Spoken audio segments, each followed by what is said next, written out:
विद्या, हा मम्मी बोल. मैत्रीण गेल्या. हो गेल्या, आताच गेल्या. बोल ना, काय झालं? अगं ती तुझी मैत्रीण, काय तिचं नाव? चौघीजणी आला तर त्याच्यातली कोणती? अगं पिंक ड्रेस घालून आलेली ना. Pink dress.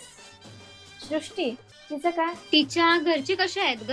हा, फॅमिली आहे तिची चांगली, सगळ्यांचीच चांगली फॅमिली. बरं बरं. एवढंच विचारायचं होतं. हा, पण वय किती असेल? काय बडबडतेस? कोणाचं वय? तुझ्या मैत्रिणींचं वय काय आहे ग? माझ्या मैत्रिणींचं? मम्मी त्या माझ्याच वर्गात होत्या ना ग, मग माझ्या एवढेच असणार ना. बरं बरं.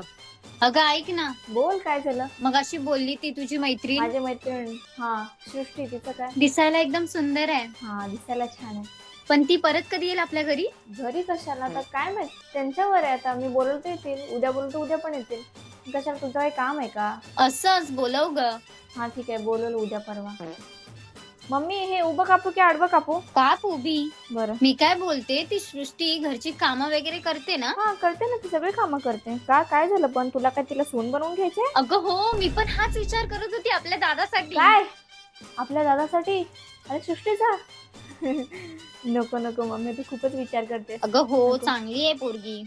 आपल्या दादाचा आणि सृष्टीचा काहीच मॅच नाही मम्मी. अगं का असा विचार करतेस तू? अगं पण काय वाईट आहे तुझ्या दादामध्ये? याच्यानंतर ना मी माझ्या मैत्रिणींना घरी बोलवणारच नाही. हा, सगळे सहज घेऊन याल तुम्ही लोक.